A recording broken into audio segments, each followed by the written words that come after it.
Okay, thank you. Thank you, Prajwal, for your guidance. Uh, Yes, sir. Now we will start this lecture. Uh, Welcome to all in an online lecture of Industrial Hydraulics and Pneumatics in a TY BTech. Myself, Professor Praveen Davule, going to deliver or going to study this subject, teach you a subject that is the Industrial Hydraulics and Pneumatics. I will give my self introduction.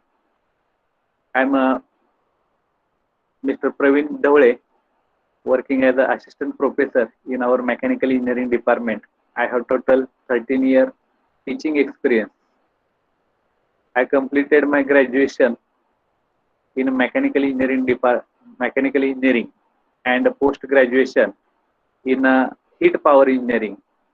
Now I am submitting my thesis in thermal engineering in Solapur University, Solapur, under the guidance of Honorable Dr. B.P. Ronge sir. Up till now, I have taught many subjects related to thermal.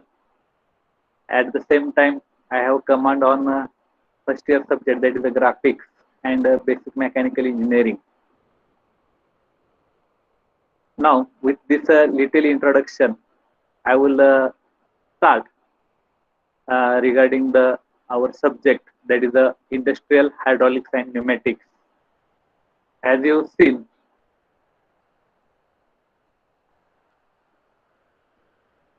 this industrial hydraulics and pneumatics subject is concerned, it will be a professional elective for our TY mechanical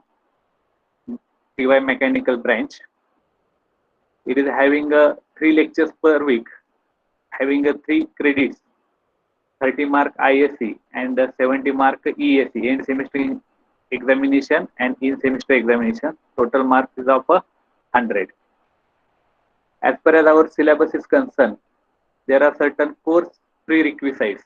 Course prerequisites means whenever you are learning this subject, you must have some basic knowledge or previous knowledge of certain subject like a fluid mechanics, properties of a fluid, continuity equation, and different laws related to the fluid. The course objective, it may related to the choose proper component for hydraulic and pneumatic systems, and you have to able to prepare certain circuits. It may be hydraulic and pneumatic circuit for different applications. These are our course objectives.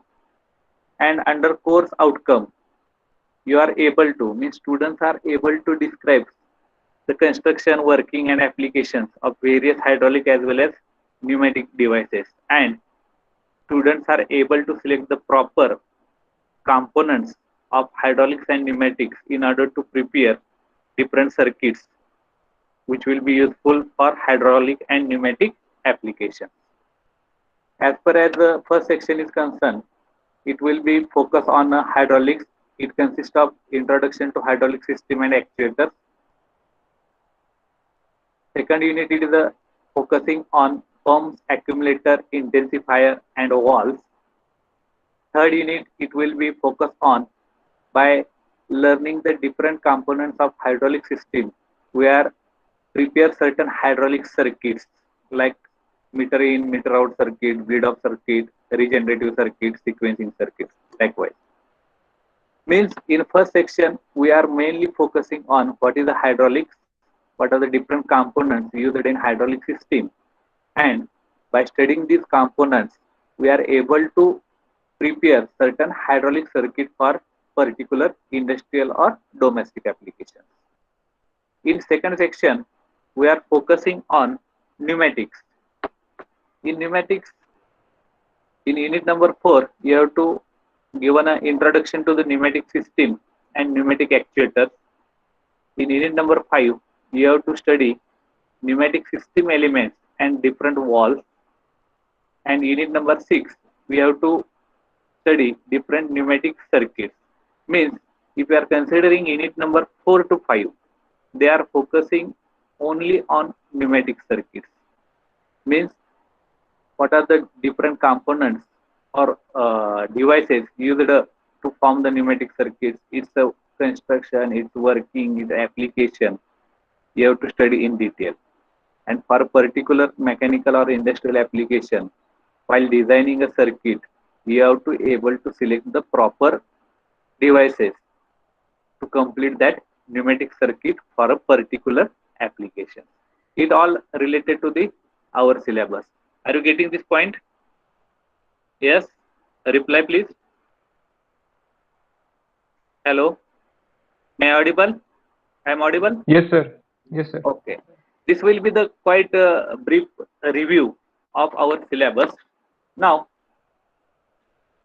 we will start with the first chapter, that is the introduction to hydraulic system and hydraulic actuators. In the chapter, we have to study introduction to the fluid power. Now, as far as the fluid power is concerned, it is mainly related with the two branches, that is the liquid and air. Liquid and gas, sorry. As far as liquid is to be concerned, it is mainly concerned with the oil or water. Means if fluid hello, if as far as fluid power is concerned, it will be divided into two parts, hydraulic system and pneumatic system. And hydraulic system, they are using the liquid such as oils, synthetic oils. And pneumatic system as is to be concerned, they are using gases, mainly air. That these are the two main parts of the any kind of a fluid power system. Means fluid power system, it is mainly divided into two parts, that is the hydraulic system and pneumatic system. In hydraulic system, we have to study the different circuits or different systems. Those are using the working fluid as a liquid, that is the oil. And in a pneumatic system, you have to study different systems. Those are using working fluid as a gas, that is the air. And if you are considering a liquid, it must be a incompressed liquid in case of a hydraulic system. Now, in our first chapter, there are mainly three subgroups we have to study. That is the introduction to fluid power system, hydraulic system, advantages, limitations, applications of hydraulic system. Second part, you have to study hydraulic actuators, linear or rotary actuators, their types, working principle, construction. And third part, the delivery related to the seals and packing. What are the different types of the seals we are using? What are the material used for? And what are the applications of that particular seal in a particular place? And one point you have to highlight, that is the cushioning effect. It is related with the cylinder.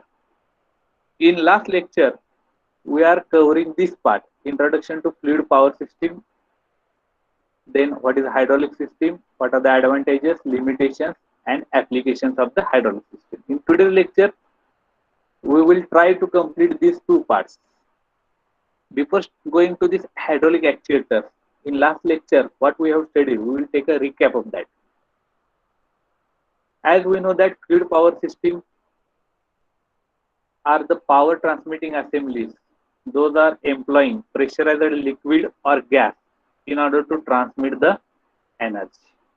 This fluid power system can be divided into two basic disciplines. That is the hydraulics, which will employ the pressurized liquid. Second is the pneumatic, which will employ the compressed gas. It is derived from the Greek word hydraulics. Definition of hydraulics in a simple manner: it is a confined liquid under pressure mode in order to do certain kind of a mechanical work, or it may be defined as science of transmitting force or motion through a medium of confined liquid. All the hydraulic systems are based on Pascal law. What it states, the Pascal law states that pressure exerted anywhere in a confined fluid is transmitted equally in all directions throughout the fluid. But what is the condition is there? The liquid it is must be a incompressible fluid. This will discuss in last lecture. We will just take a recap. We are taking the example of hydraulic press. We see the various advantages of a fluid power system, wide range of force and speed, precision motion, ease of operation, flexibility, easy operation, easy power transmission, maintainability, space freedom. Then we see the different applications of the fluid power. They are divided into four subgroups: industrial, transport, construction, agricultural.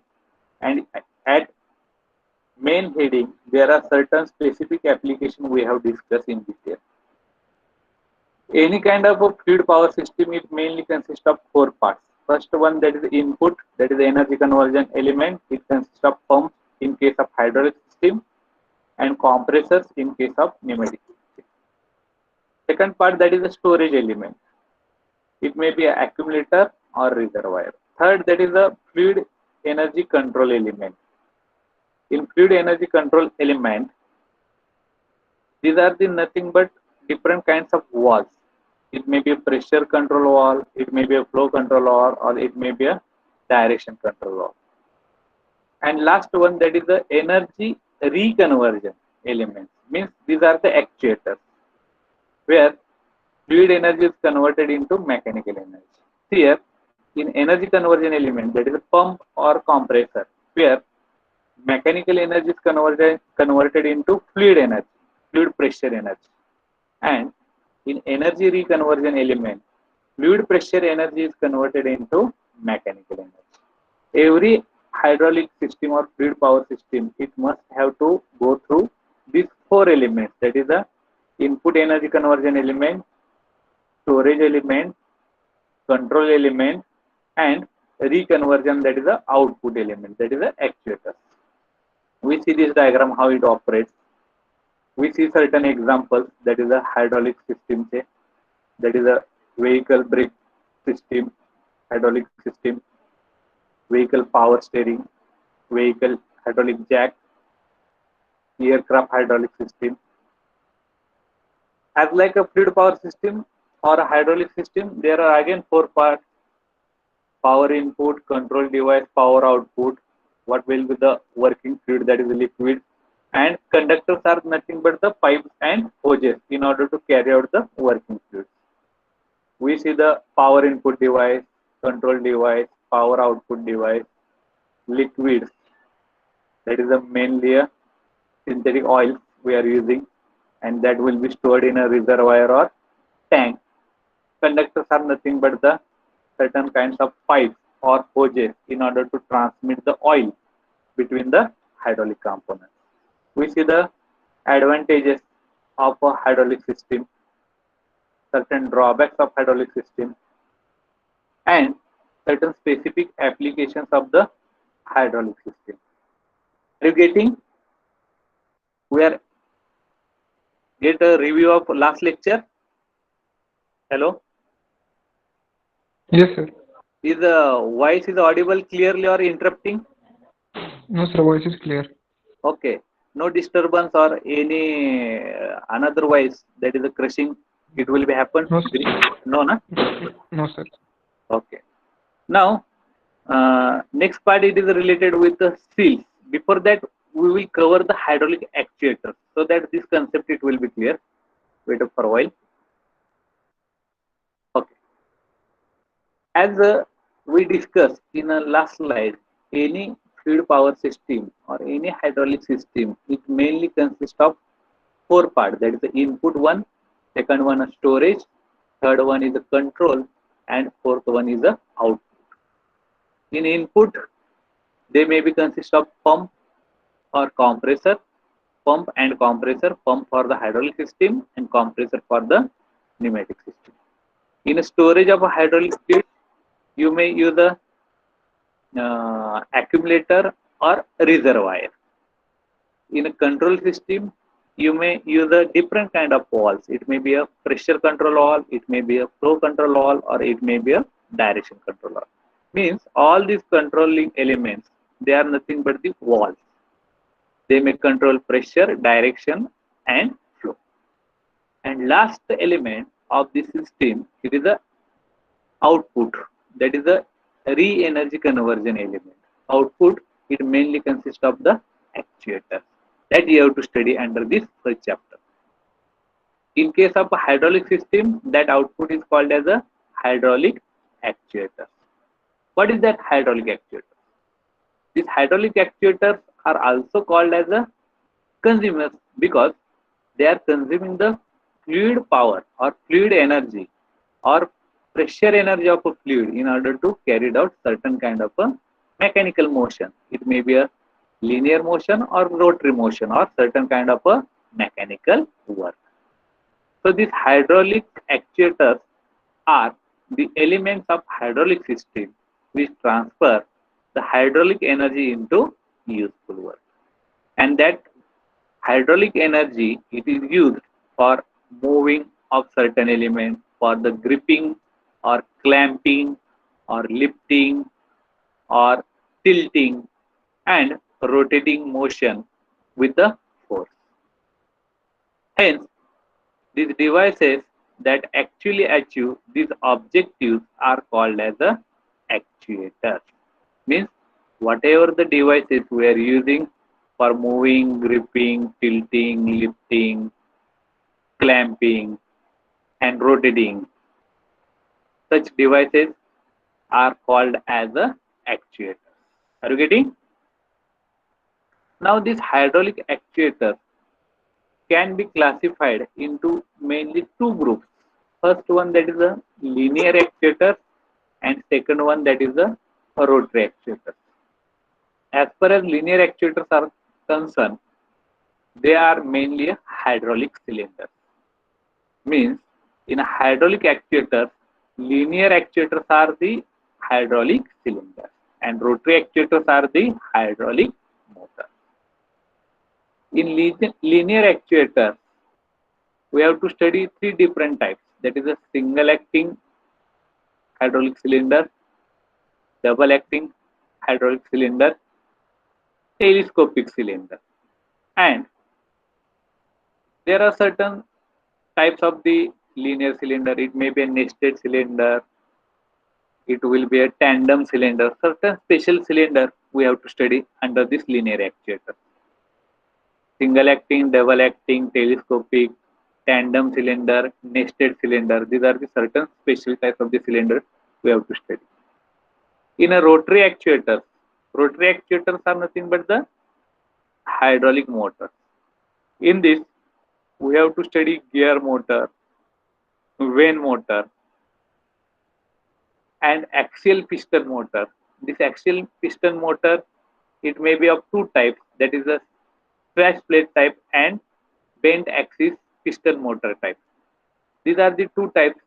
They are come under the category of a axial piston motor.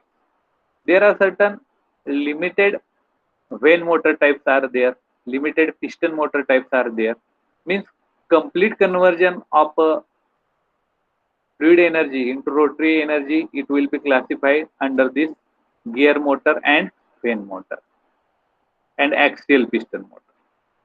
And some partial transmission of fluid energy into rotary motion, it can be possible by considering certain rotary actuator in which limited vane motor and limited piston motor, they are come under the category of a partial rotation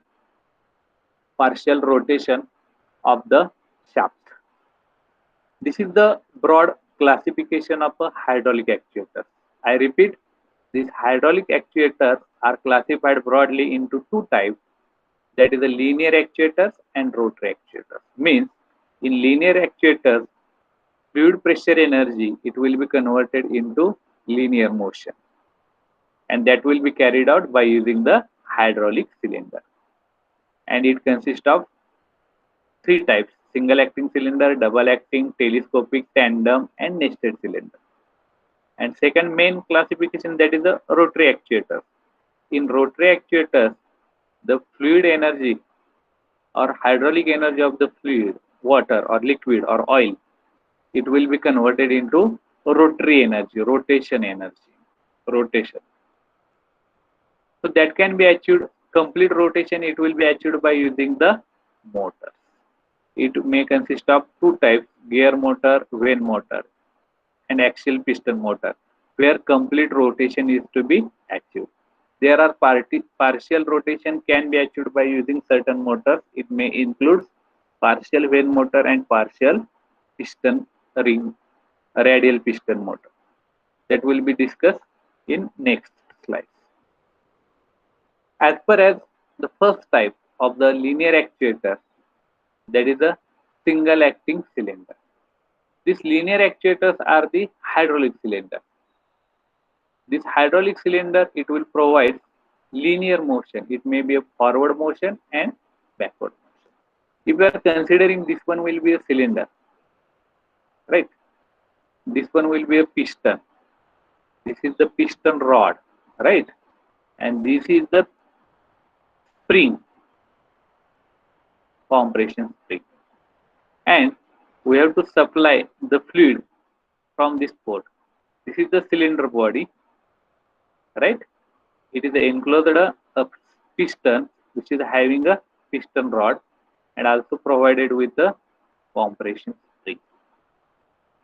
What happens when we are supplying a pressurized oil through this port?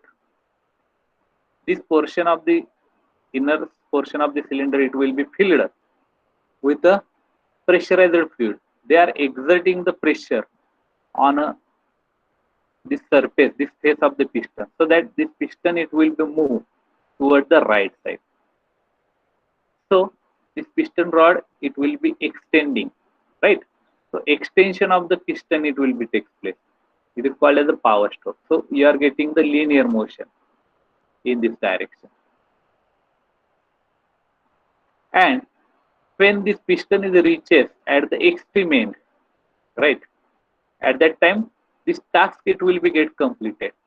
Then the pressure on this liquid, it will be get reduces, and the piston now start to retarding in a reverse direction.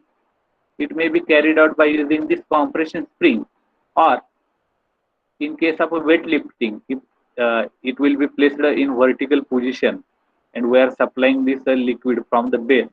So this weight, it will be lifted in upward direction. After use, when this liquid, when this piston start to in a retracting mode, means moving in a downward direction, at that time, in certain cases, we may use this compression spring, right? When piston is moving in this direction, this spring get compressed. But after use of this oil, this compression ring, it will be move the piston in backward or reverse direction, so that this low pressure oil, it will be coming out from the same port on one side of the piston, and this spring may be replaced, or in certain cases this spring is absent, and the retraction, it will be carried out because of the load that will be placed on this piston rod in vertical assembly. This single acting cylinder with a single piston rod, here this is the one cylinder, we are providing one port in a one side of the piston, so that it will be called as a single acting. It is having a one single piston. For that purpose, it is called as a single piston rod, and this piston is having this piston rod. So this whole assembly is called as a single acting cylinder with a single piston rod. Where it is used? This cylinder is having application in a sequencing circuit and in clamping the workpiece. Means whenever you have to clamp a certain workpiece at a particular application, you may use this single acting cylinder. Or in a sequencing operation, means when there are n number of cylinders, more than one cylinder, and you have to control the operation sequence of each cylinder, at that time you have to use the single acting cylinder. In graphical representation, its symbol is shown as like this. This whole rectangle, it will show the cylinder body. This one is a piston, this one is a piston rod, and there will be a compression spring. As it is a single acting, so that we have to show this port on one side of the piston. This will be the piston. You have to show the port on one side. In this diagram, we have shown the port on a left side of the piston. So this will be the clear idea about the single acting cylinder with a single piston rod. Is it clear to everybody? Is it clear? Hello? Are you clear Yes, sir. to construction, working and application of single acting cylinder? Yes, sir. Okay, we will move forward. In a double acting cylinder with a single piston rod, see here, what change we have made over here? In previous diagram, we are having one port on the left side of the piston. So it will be a single acting. Now what change we have made? Whole assembly is the same. This will be the cylinder, this will be the piston, single piston, piston rod. But we are adding one more port over here. This is a double acting cylinder, right? So this will be the left dead center, this will be the right dead center. Left side, it is a port A. Right side of the piston, it is a port B. This will be the power stroke. When we are applying pressurized fluid from this direction, so piston, it will be extending in a right side. When we are supplying the pressurized fluid from the right side through this port B, the piston, it will be reversing, retarding. The speed of retardation, it will be quite higher as compared to the speed of extension. Extension म्हणजे काय? हा piston पुढे जाईल तुमचा. ह्या पोर्टने तुम्ही supply दिलात. आणि ह्याला because we have to do certain kind of work over here at this output part, and we have to provide the linear motion. So when we are providing a liquid from port A, at that time this piston, it will be moving on a right hand side. So that motion of the piston or piston rod, it is called as the extension stroke. When we are supplying the fluid from the port B, so that this extension piston, it will be moved in the left hand side. So that piston, it will be moved from this location to end location. So that stroke is called as the retraction stroke. If we are considering the area during the extension stroke and during the retraction stroke, here area is higher as compared to the area in a retraction stroke, because in this area we have to reduce the area of the piston rod. For that purpose, the retraction stroke, it will be a faster as compared to the extension stroke in case of a double acting cylinder. Here graphically it will be shown. It will be same as like a single acting cylinder, but when you are referring this cylinder as a double acting, at that time you have to show the second port in a opposite side of the piston. Means one port on one side and another port on another side of the piston. Then that cylinder assembly is called as a double acting cylinder with a single piston rod. This is a double acting cylinder. Are you getting? Double acting cylinder with a single piston. Now next one, that is a telescopic cylinder. Now telescopic cylinder, when you are considering, it is nothing but combination of a different cylinder size in a one assembly. That is nothing but the telescopic cylinder. If you are considering this diagram, right, where it is used, when there will be a limitation of a space is there, and you have to have a larger stroke length of the piston. At that time, you go for the telescopic cylinder. What is the condition for the telescopic cylinder for application? when there will be a construction uh, const- uh, constraint for the space, and the requirement of the we may say stroke of the piston, it will be a large. At that time we choose the option of a telescopic cylinder here. And the one of the application shown in this figure, that is a dumping truck, it will be shown in a figure. We might have observed such trucks in your day-to-day life, or we may say while traveling on road. We may in a construction site, at the construction site we always seen this dumping trucks. This is dumping bucket, this is a telescopic hydraulic cylinder, right? Its assembly, it consists of this one cylinder, this will be the second cylinder, and this will be the third cylinder. See here, when you are supplying a pressurized oil for rising the load on this ram, this will be the ram, right?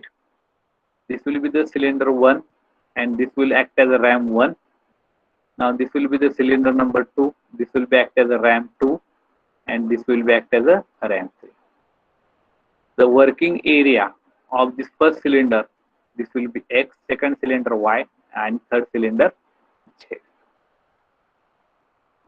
When you have to rise the load, at that time you have to supply the pressurized oil from this port R.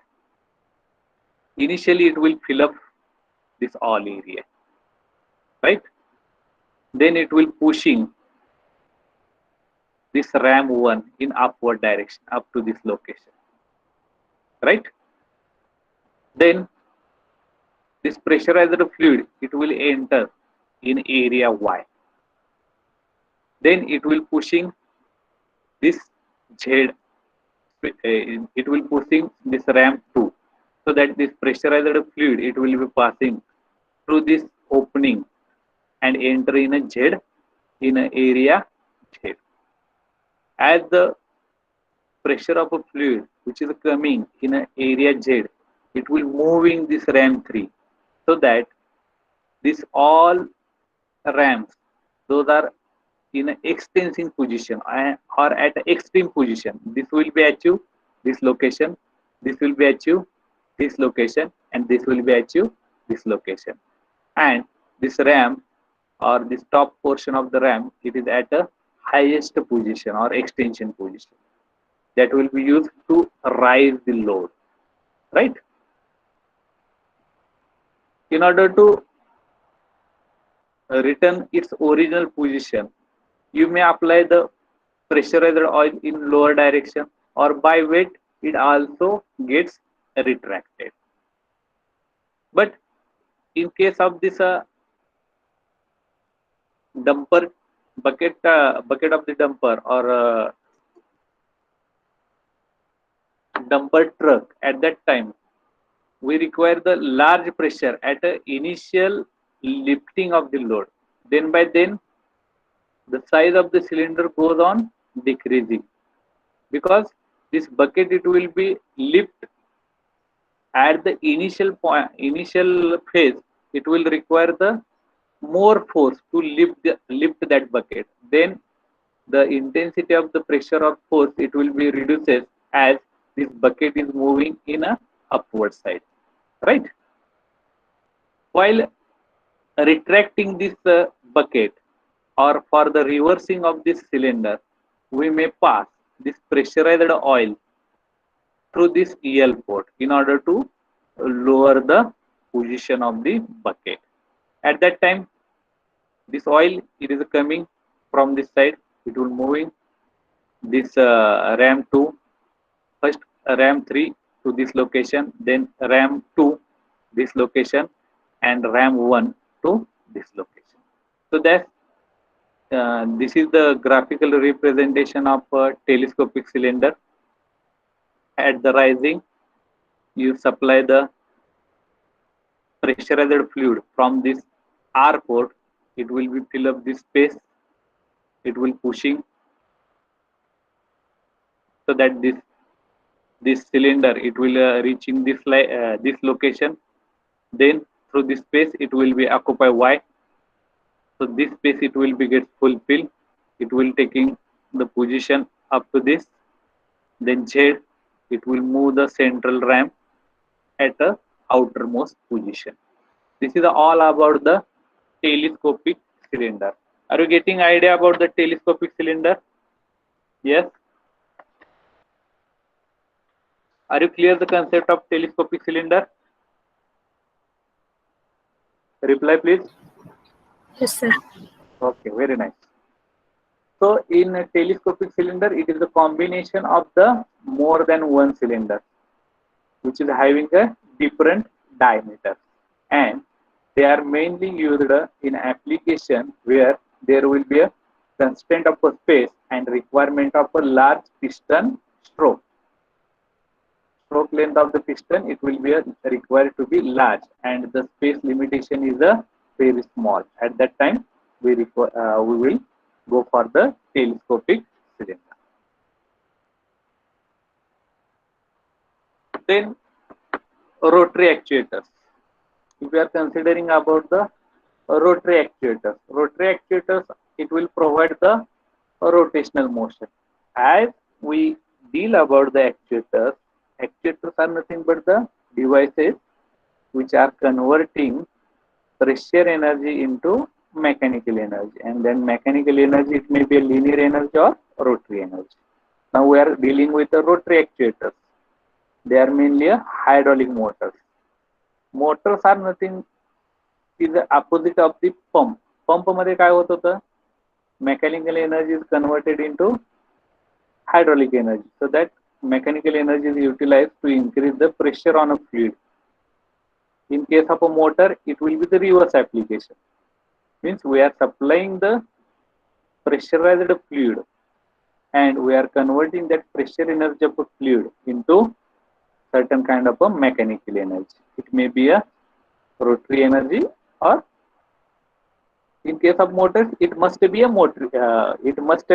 rotary energy. If you are considering the motor, if you are considering the cylinder, it must be a linear motion. In rotary actuators, we are converting pressurized energy of the fluid into rotary motion or rotational energy. The first example of this rotary actuator, that is a gear motor. If you are observing this diagram, what is this? This will be the casing. It consists of the two gears, right? Both are mounted on two different shafts, and there will be meshing of the gear. It will be take place.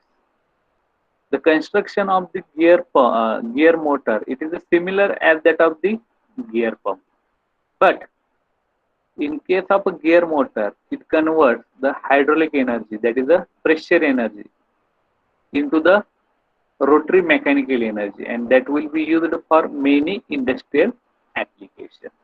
Now, how it will be work, right? These are the two gears. It is a spur gear. We may say it is a spur gear. There will be meshing between the gear teeth. These two gears are mounted on two shafts, right? And these gears are enclosed with a metallic envelope, or it is called as a casing, and there will be a fine clearance between gear teeth and the inner surface of the casing in order to avoid the leak of the hydraulic fluid, leakage of the hydraulic fluid. Now it is having the two ports. It will be outlet port and it will be an inlet port. Through this inlet port, we are supplying the high pressure fluid. From where this high pressure fluid is coming? This high pressure fluid it is coming absolutely from the input devices. In case of a hydraulic circuit, that high pressure fluid it is coming from the pump, because pump are using to increase the pressure energy of the fluid. So this pressurized oil it will be coming from the pump by controlling its flow, its pressure, or its flow, or its direction by using the valve. This high pressure fluid coming from the pump, it will enter in this casing. If you are clearly observing the different phases of this gear teeth, this phase, it is having a maximum pressure of a fluid on this phase, and if you are observing the other side of the teeth phase, it is having a lower pressure. So this pressure differential it will be created. Because of that, this teeth or this gear it will start the rotating. Because when the pressurized fluid enters in a casing, it will apply the pressure or force on one face of the teeth. So one face of the teeth it is having a high pressure. At the same time, opposite face of the teeth it is having a low pressure. And because of this pressure gradient, this gear it will be start to rotating. And while these gears are to be rotating, at that time the pressure energy of the fluid it will be utilized to rotate this shaft of the gear or rotor of the motor. And after use, that pressurized liquid it will be passed to the outlet, and at the outlet we are getting the low pressure fluid, because whatever the pressure energy of the fluid at the entrance, it will be utilized to rotate this gears, and these gears are mounted on a rotor or shaft of the motor, so that we are getting the rotary motion. Means pressure energy is converted into a rotary motion, and at the outlet you are getting the low pressure hydraulic fluid, or it may be oil. In symbolically, the hydraulic motors are denoted by these two lines, this triangle. In case of pneumatic, this triangle is a not filled one, right? It will be empty. But as far as hydraulic is concerned, this triangle is a completely filled with the black color. This will be the rotor shaft. This will be the symbol for the pump. And for hydraulic pump, it will be a triangle. It will be touching to the circumference of the circle base, and pointer at the pointer nearer to the center, and it is always filled with a black color. Right? This will be the port direction of hydraulic motor. Right? This is the unidirectional. If bidirectional is there, there are two triangles you have to use. If a variable speed is there, you have to draw a cross line. We will see later. Right? This will be the gear motor, and it will be a positive displacement motor. Means constant flow of fluid it will be always given by this motor. Are you getting this hydraulic gear motor? Is it clear? The construction working of this hydraulic gear motor? Please reply. Are you clear? Gear motor? Okay. Yes, sir. Yes, sir. Means whatever the rotation of the gear, it will be takes place because of a pressure difference on a faces of the teeth. Those are in a meshing, right? Such kind of a gear motor, they are having a certain kind of a leakage problem. So such leakage is obtained when the speed of the motor it will be low. Therefore, these gear motors are used where medium speed and low torque requirement is there. At that condition, we use the gear motor. Gear motor when you are using, when there will be requirement of a medium speed with a low torque.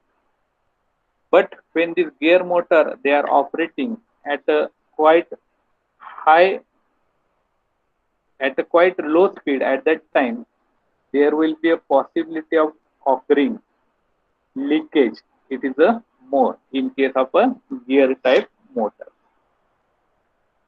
Now second, that is a vane motor. It will be similar as like a vane pump.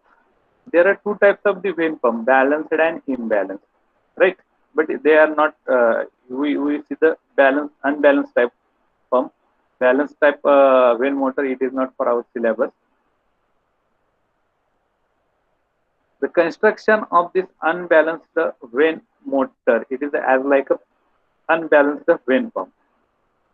The rotor is eccentric in a housing, right? If you are considering this vane motor, this will be the casing, right? It is having a rotor. Why it is called as eccentric? Because when you are considering the center point of this casing, it will be might be over here. Sorry, it might be over here. If you are considering the center point of the casing, and in that casing we are placing the housing, the center point is there, and in this housing we are placing this rotor, and its center it will be over here. So there will be offset between the center, right? So it will be called as a eccentric rotor in a housing. And this rotor it is having a slot, radial slot. 1, 2, 3, 4, 5, 6, 7, 8. Near about 8 slots are provided. 7 to 8 slots are provided. Radial slots are provided in this rotor. And in that slot, we are providing vanes, which are having some spring support at the base. And that vanes are always in contact. One end is connected to the spring in a slot, and another end it is always in mesh or contact with the inner surface of the casing or housing. Now how it will be works? This vane casing or housing, it is having a two port. This will be inlet port and this will be the outlet or exit port. This will be shown the fixed cam ring. This will be the rotor. It will be called as slotted rotor. And in this slotted rotor, we are having a freely sliding vane, right? If you are considering this part, from this inlet side, the pressurized oil is coming from the pump, because pump is increasing the pressure energy of the fluid, and that pressurized fluid it will be enter from this inlet side. Whatever the pressurized fluid, it will be get trapped between the space between these two vanes, right? This one and this one. This pressurized fluid it will be get trapped in this particular location.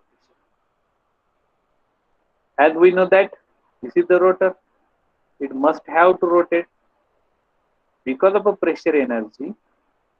Again, there will be difference in a pressure between the two sides of the vane. This will be the high pressure side, this will be the low pressure side. So this vane it will be get pushed forward. Because of that push forward motion, this rotor it will be start rotating.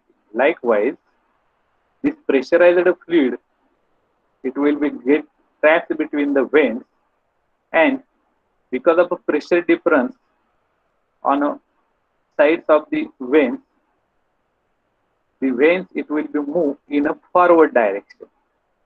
Then next vane come in a flow path of the pressurized fluid.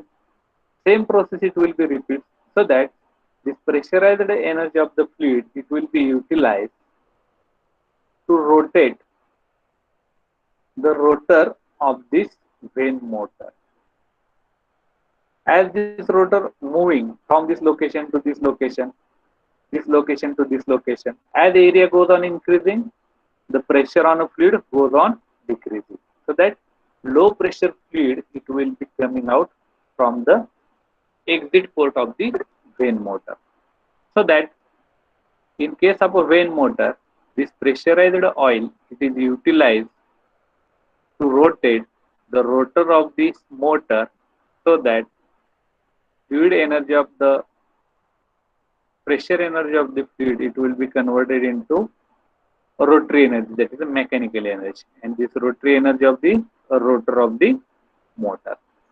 Such kind of the vane type motors, they are used for lifting certain kinds of the loads, and such kind of the motors are mainly unbalanced type.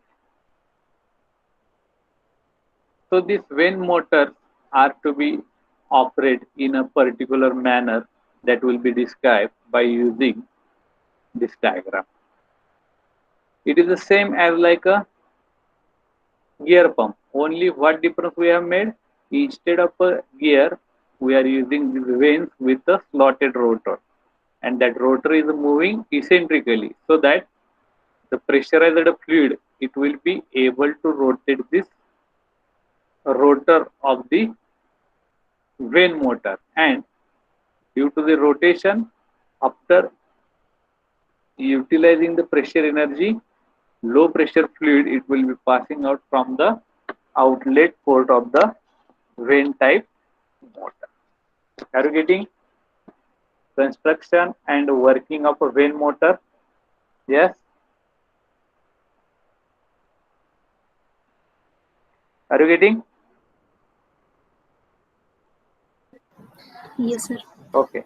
This vane motor can be used at a lower speed, right? And there will be a problem of loading, side loading on a shaft of the single vane in case of a single vane pump, and that single vane pump, it is a unbalanced type, a balanced type pump, right?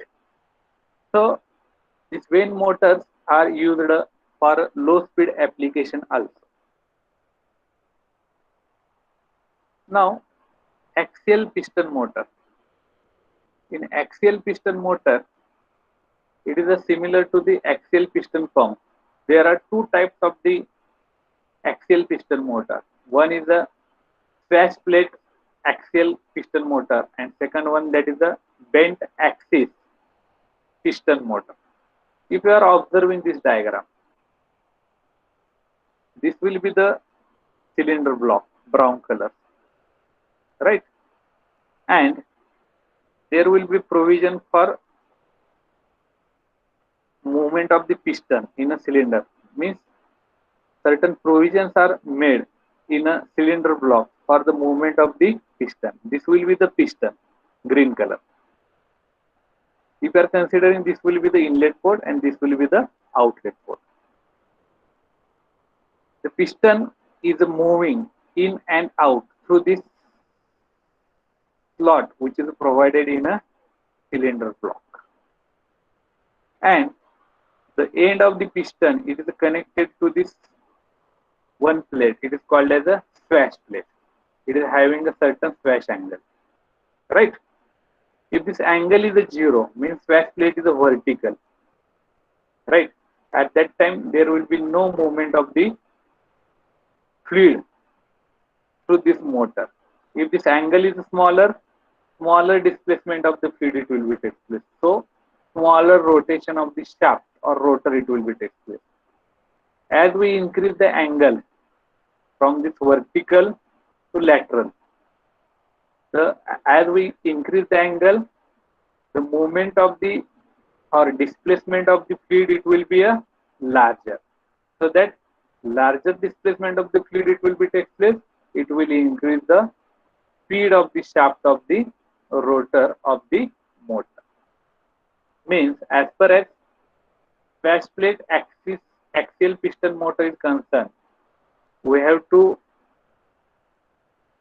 have a maximum swash angle up to 17.5 degree angle you have to maintain for this swash plate. Means maximum displacement of the fluid it will be takes place and you are getting the maximum rotary energy. When this swash plate it is in outward position, at that time piston is moving towards the right side. Because of that, suction it will be clear over here. So high pressure liquid it will be enters in this slot. During rotary motion, this part of the swash plate it will be moves in forward direction or left side direction. At that time, whatever the fluid admitted, as piston moving in a left side direction, that fluid it will be discharged from the cylinder. So when this position is obtained, when flash plate is having outward position, at that time suction it will be take place, because the piston is at a outermost position. When flash plate it is having this position, at that time piston is at the innermost position, so that discharge of the fluid it will be take place. And because of this angle, maximum displacement of the fluid inlet and outlet, suction and discharge, it will be carried out. This flash plate axial piston motor is similar to the axial piston pump. In general, it requires minimum 3 number of pistons for the uniform motion.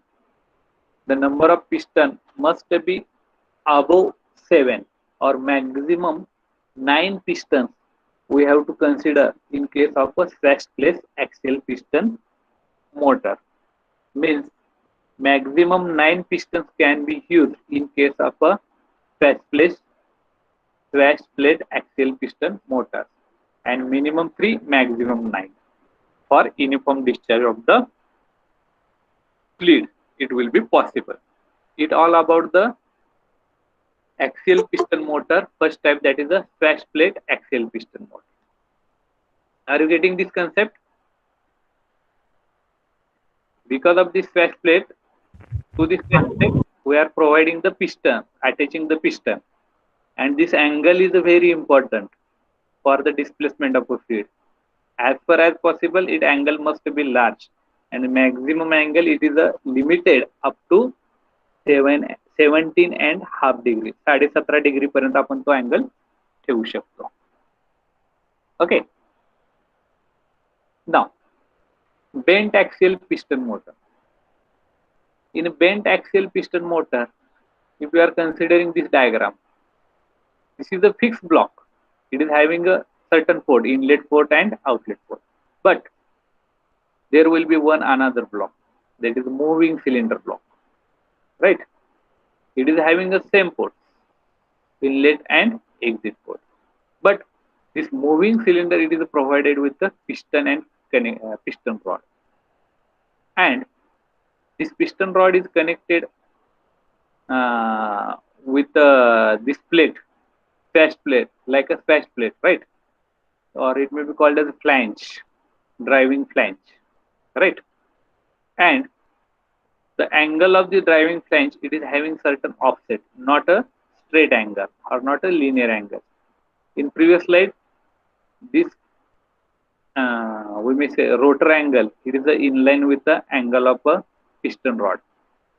And in the diagram, the angle of the rotor, axis of the rotor, it is offset to the axis of the piston rod.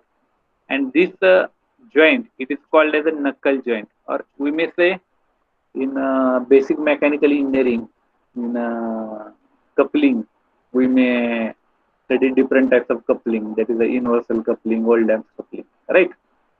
So this is the one type of the coupling, it is called as universal coupling or universal joint or knee joint, we may say. It is having a certain offset from the axis. This axis, it should be a maximum one, so that maximum displacement of the fluid it will be takes place. This is the driving flange, as like similar to the flash plate.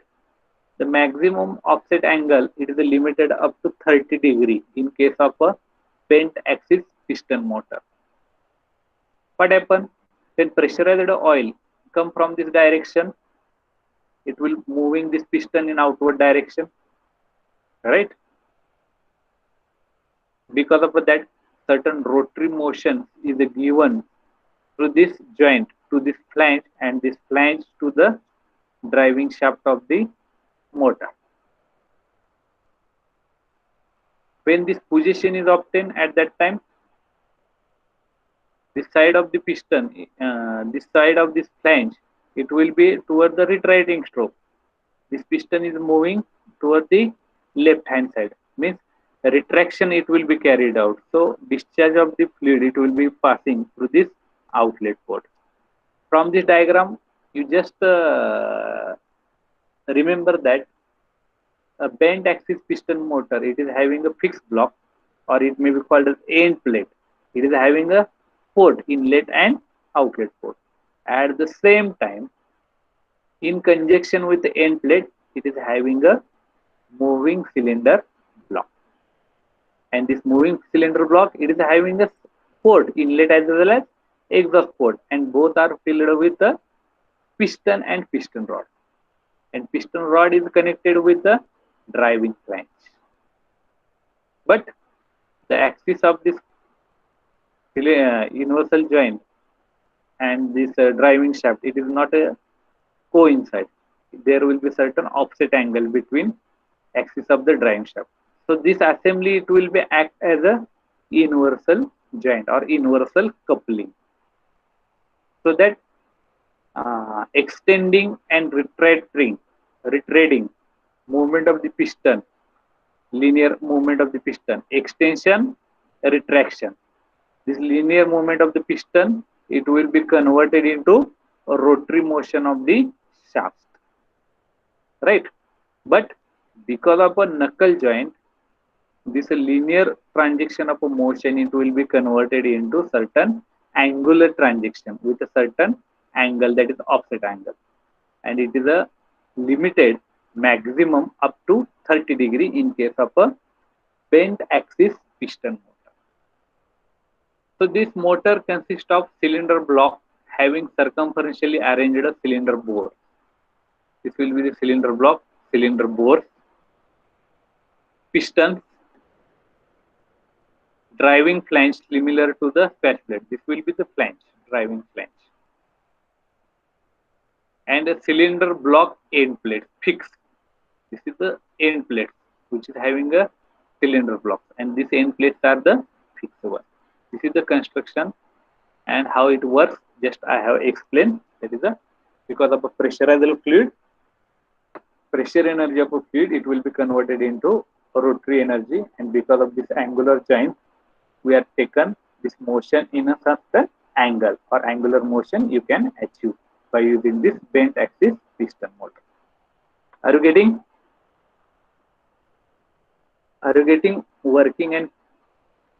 working principle of this bent axial piston motor? Yes, sir. Okay. So it all about the actuators, hydraulic actuators and linear actuators and rotary actuators. Linear actuators mainly are the hydraulic cylinders. It may be a single acting, it may be a double acting, it may be a telescopic. And in a rotary actuator, these are the hydraulic motors. It consists of gear motor, balanced vane motor, axial piston motor, bent axial piston motor, right? You have studied.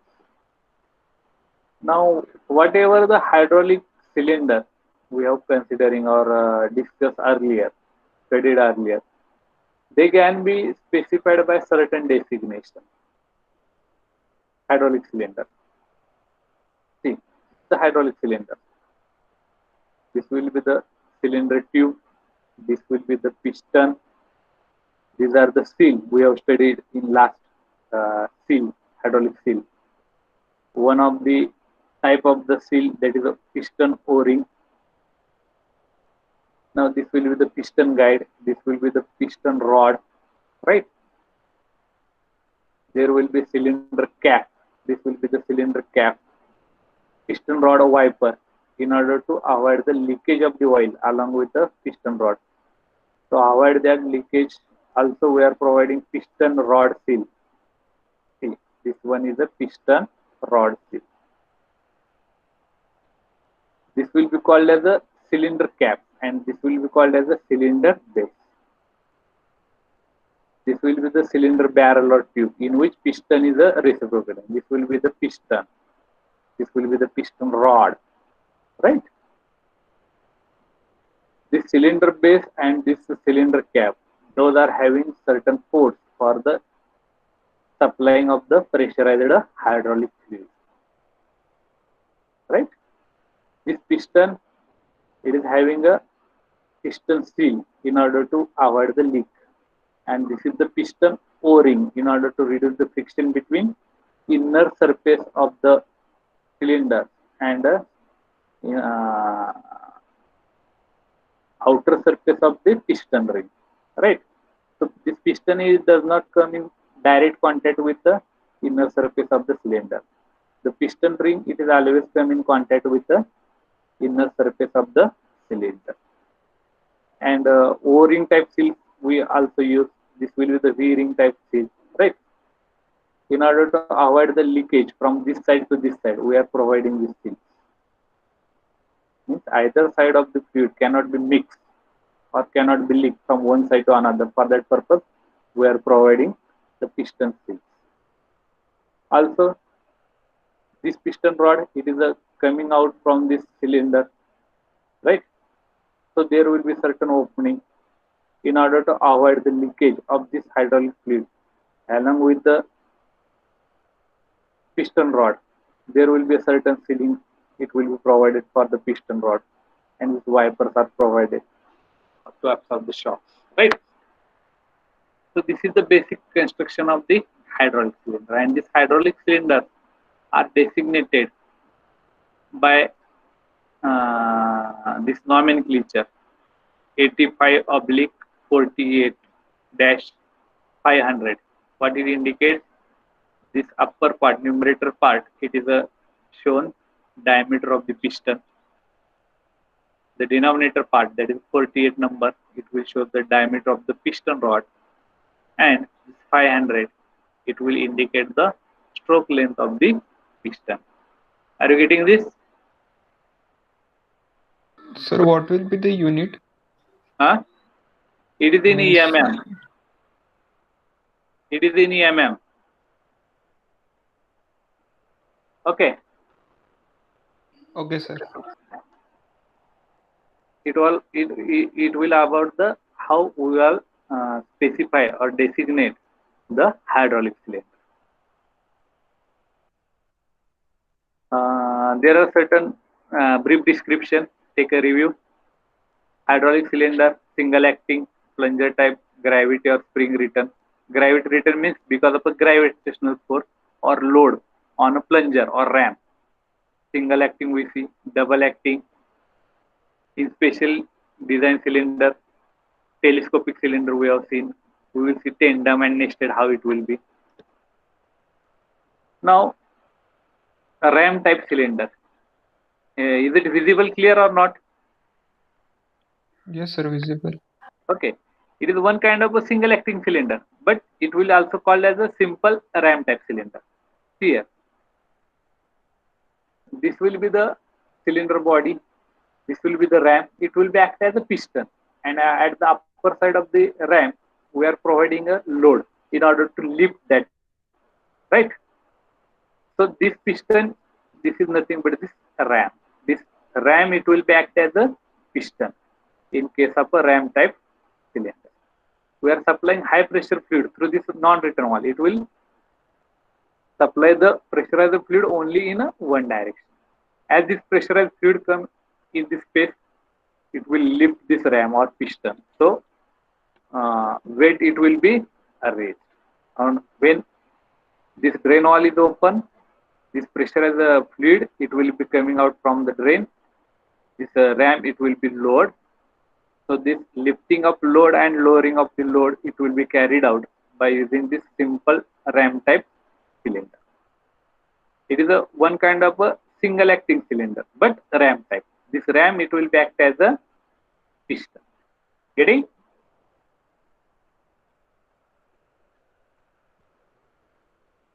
Now, one minute. College मध्ये शिवम पढ़ाना तुमको lecture.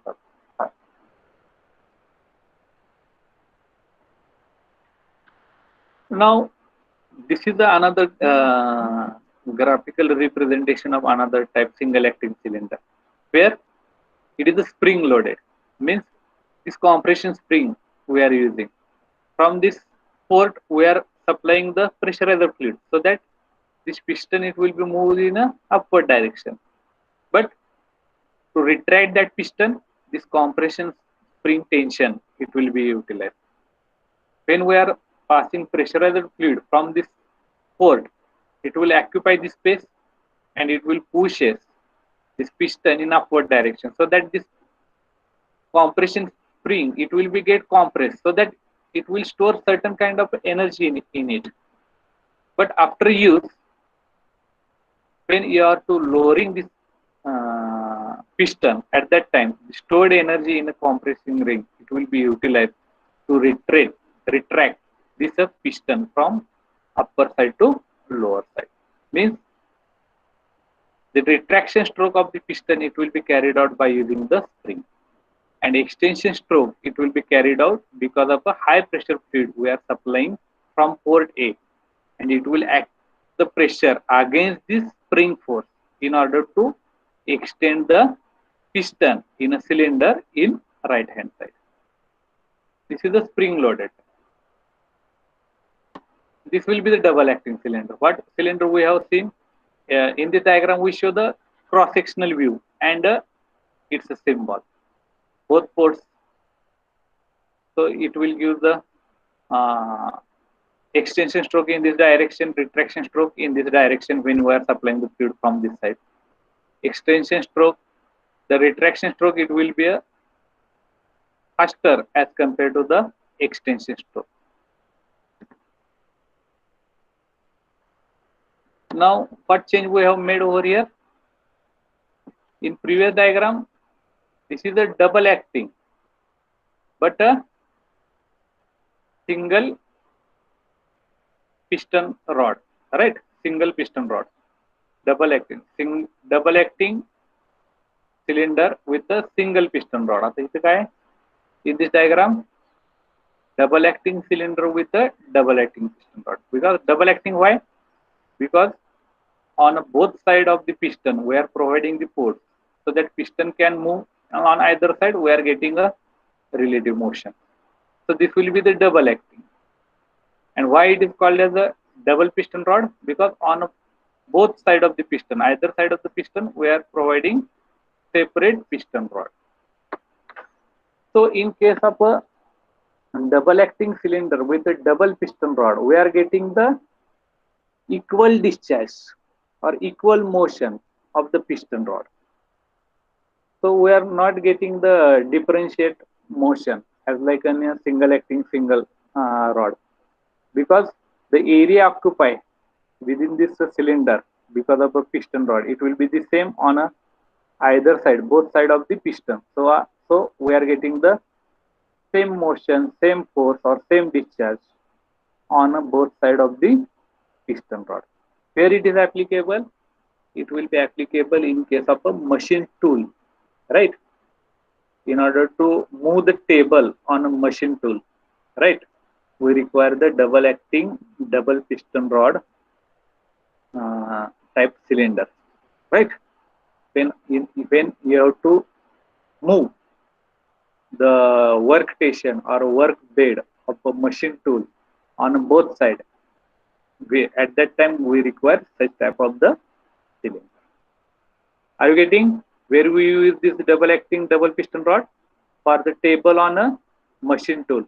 If we are considering the milling machine, on milling machine there will be working table is there on which we are mounting the workpiece, and we may move this working table in lateral direction by rotating the wheel, right? At that time we require certain kind of the cylinder. If we are move that bed hydraulically, at that time we use the double acting double piston rod cylinder. Now tandem cylinder. Now what is the part of this tandem cylinder? It is having a two piston, right? One and two piston, right? But they are having a one common piston rod. This tandem cylinder it is utilized to multiply the forces, to increase the pressure. For that purpose, we require this tandem cylinder. In sequencing operation or in clamping operation, you may require this type of a tandem cylinder. Here, this will be a whole, it will be act as a one cylinder. It is having a partition, right? It is having a two piston on a one common piston rod. This will be the partition with pinch, so it does not allow the entry of the fluid from either side of this partition. Now this will be act as a one separate cylinder. This will be act as a one another separate cylinder. This each cylinder, it is providing a separate inlet and outlet, or each cylinder it is having a two separate ports on a either side of the piston. This side, left side, and right side. Same, this piston it is having a different port on either side, left side and right side of the piston. Such types of the ports or such type of the cylinder, it is utilized for increasing the force of the pressure of the fluid, right? Means tandem cylinder are mainly used where high force requirement with a limited space is required. At that location, we use the tandem cylinder. Means where there will be a constraint for the space, means limited space is there, and requirement of the force it will be the higher. At that time, we go for tandem cylinder. We discussed the telescopic. Now nested cylinder. This is a certain special type of the cylinder. It is mainly used in hydraulic space because this one is a one cylinder, this one is a second cylinder, and this one is a third cylinder, right? Means we are connecting different cylinder with a different configuration as a one assembly. So it will be called as a nested cylinder. It mainly used in a hydraulic press in order to carry out the work, and symbolically it will be shown as like this. Are you getting this? So this is a special type of the hydraulic cylinder. Now one part, it is related with the stroke and cushioning of the hydraulic cylinder. What happens here? This will be the cylinder, this will be the piston rod, and this will be the extension of the cylinder, right? When in a routine working of the hydraulic cylinder, as a pressurized fluid we are passing through this side, the piston is moving in a left hand side. Whatever the fluid it is which is on left hand side of the piston, it must be passing through this port freely. But as the piston, it will be reaches nearer to the end stroke. This will be the end stroke. When piston is reaching up to this limit, this will be the end of the stroke. When as piston moving nearer to this end stroke, as it is reaching to the dead center of this cylinder, the speed of the piston is very high, because of which the pressure energy or pressure waves it will be generated, and it will be harm to the cylinder head, or it will have a impact, large impact of pressure on a cylinder head because of this piston. So in order to avoid this impact of the piston on a cylinder head, we should provide certain arrangement in a cylinder head that will retard the return speed of the piston. Whatever the speed of the piston while return stroke, it will be a maximum if we are able to provide certain provision so that return stroke of the piston, its speed, we are able to reduce. Such arrangement is called as the cushioning of the hydraulic cylinder. For that purpose, we are providing certain arrangement, that is a needle wall we are providing. This is a cushioning adjustment screw. As this piston is moving toward the left side, and this extension part of the piston, it will be meshing with the free end of the cylinder head. At that time, instead of passing this fluid on the left side of this piston through this free space, it will be passing through this needle wall. It will control the flow of this fluid on the left hand side of the piston. Also, it will passing through this check wall. It will allow the flow only in a one direction. So whatever the flow, it will be coming from the left side of the piston through this port. It will be freely passing. If this piston is at right hand side, at that time this port is open, and whatever the fluid on the left side of this piston, it will be passing through this central part.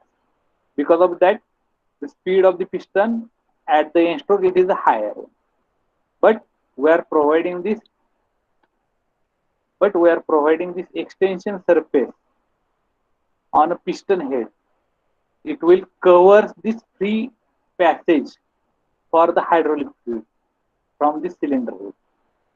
Instead of that, we are providing this needle wall and check wall provision. As this piston reaches at the rear end, at that time, this extended portion, it will cover the free passage from the cylinder.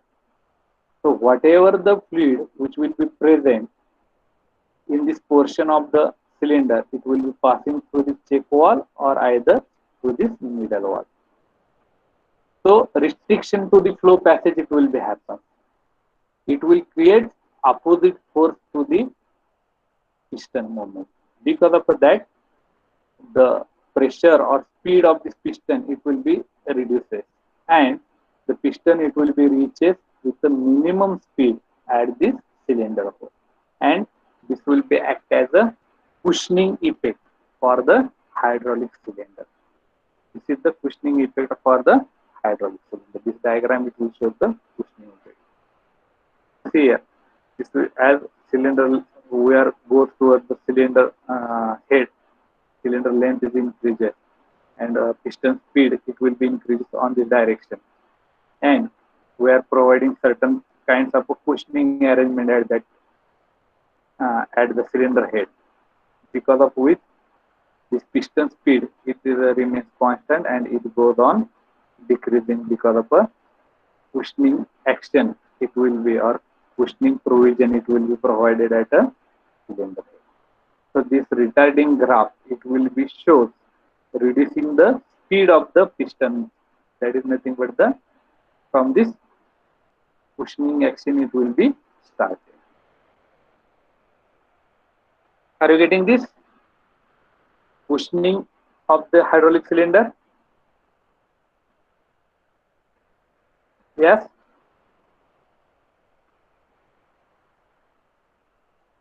Am I audible? Yes, sir. Is it clear the concept, or boring? Somewhat feeling boring in lecture. Is it clear or not? Yes, sir. Now in a motor, we study vane type motor, piston type motor, right? But there will be a certain limited rotary actions of the motor. This is a vane type limited rotary actuator or rotary motor. It will consist of a single vane, and this will be the port, and this will be the stopper, right? This will be the housing body of the vane motor housing or casing, and this is the balance type of the vane motor. Here, center of the axis and center of the rotor, it will be a concentric, not a eccentric one, and it is having a one single vane. And such type of the vane motor, it is applicable for the limited rotation of the shaft. Means when pressurized fluid, it will be flowing from this side, this vane is moving up to this end. So partial means we may call 60-degree rotation, 120-degree, 270-degree rotation. It can be achieved by this crane type limited rotary actuator. And this is the symbol for a limited, because it will be not a complete circle. It is a semicircle. Here, what is the difference? Are you ready? Yes, sir. Okay, this is the last type. That is a dual piston type rotary actuator, limited rotary actuator. This is the rack. This is the pinion, and it is provided. This rack is provided 4/3. cylinder on both side of the rack, right? When we are supplying pressurized fluid from this control wall, flow control wall or direction control wall, this pressurized fluid coming on this side of the piston. So this piston is moved on left hand side. This rack will be rotated in anti-clockwise direction. When the pressurized fluid is ascending from this side, it will occupy this space. It will pushing this piston in a right hand side, so that this rack will move in right hand side, and this pinion it will be rotated in a clockwise direction. And this pinion is mounted on a rotor or shaft. So that rotor or shaft, it is having a certain limited rotation. It may be 60-degree, 120-degree, or 270-degree. It will be depend on a number of teeth on a rack and number of teeth on a pinion. So this will be the dual piston. Dual piston means we are using two piston type limited rotary actuator, because this pinion it will be not rotating 360-degree. It will be rotating up to certain rotation by using this piston in clockwise direction. Up to certain rotation by using this piston in anti-clockwise direction. So this is a limited type rotary actuator. We see the gear motor, we see the vane motor. Now this is the last radial piston motor. In radial piston motor, this is the cylinder block. This will be the rotor. Outer is the rotor, and central hatched part is a cylinder block. And it is having a fluid outlet and fluid inlet. And it is having a three pistons.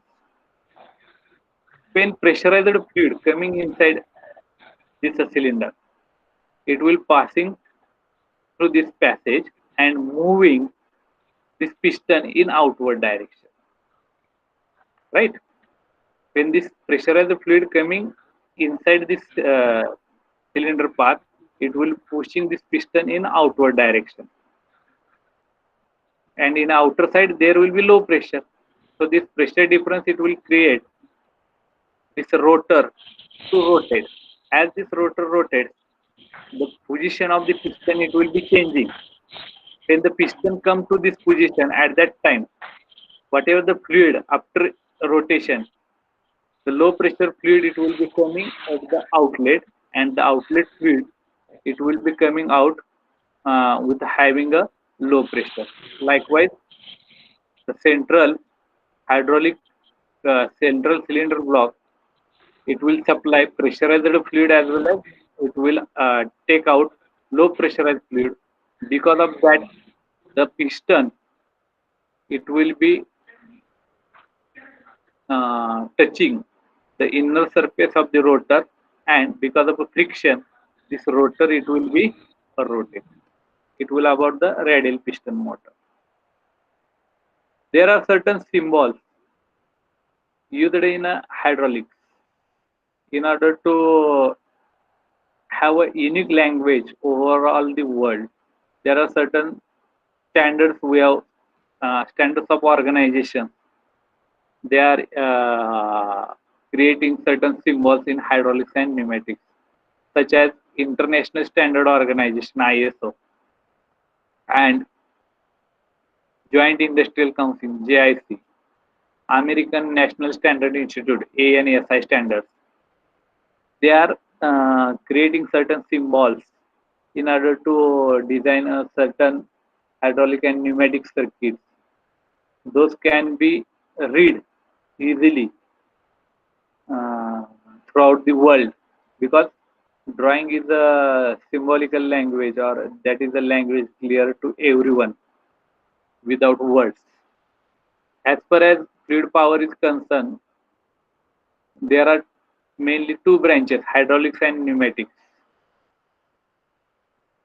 The symbol is that arrow in hydraulic system is filled with a black color. म्हणजे whatever the symbol we are used in hydraulic system, whatever the arrow we are using, it is filled with a black color. And the pneumatic symbol, when you are using the arrow, it is not filled with a black color.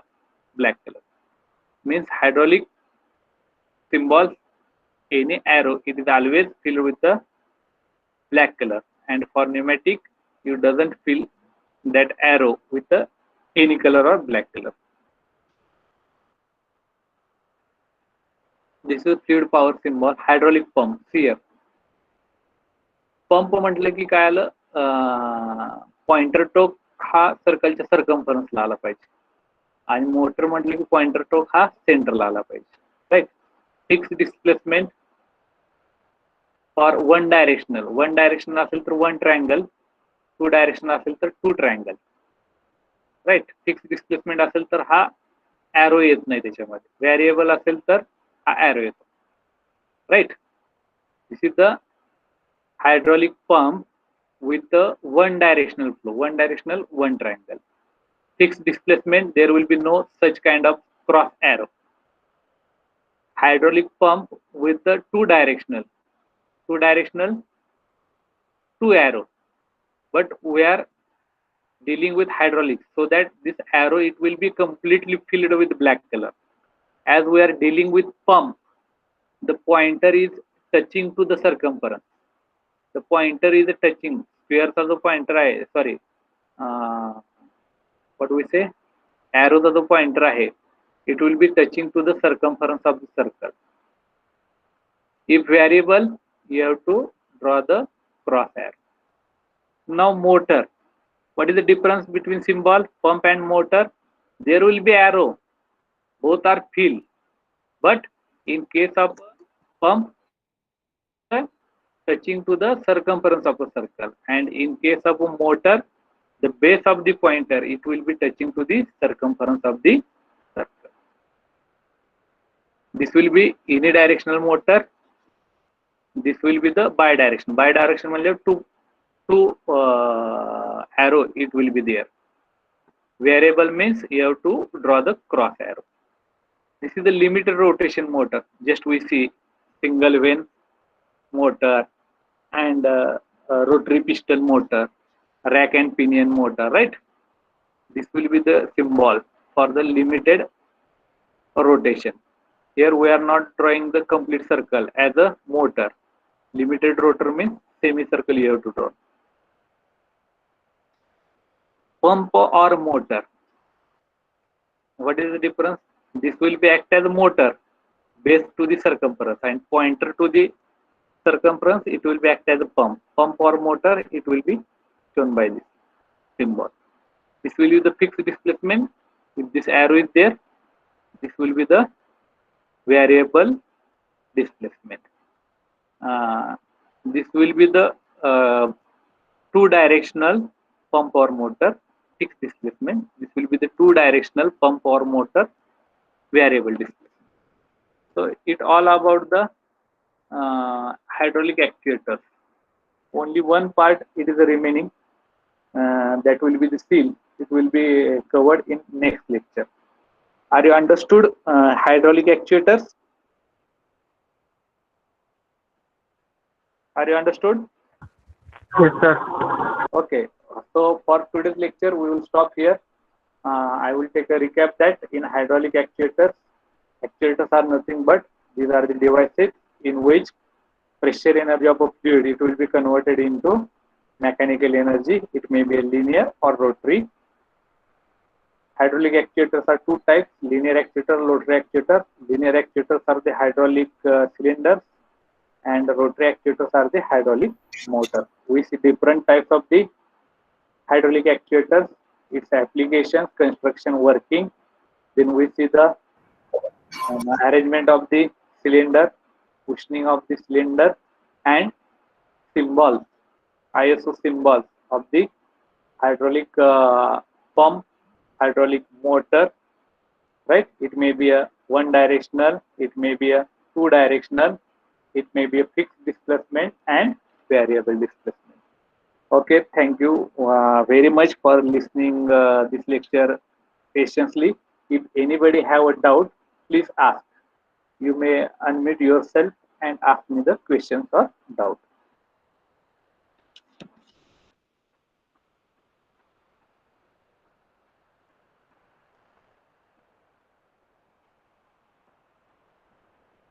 Yes, anybody have a doubt?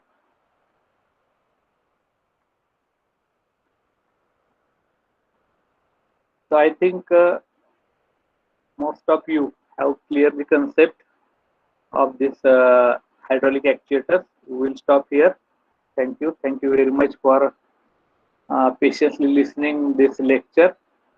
We may see the video on YouTube to clear the concept. I also send a link of videos on your WhatsApp group or on a drive of our T mechanical student in a IHP folder. Thank you very much. Can we stop over here? Yes, sir. Okay. Thank you. Good day.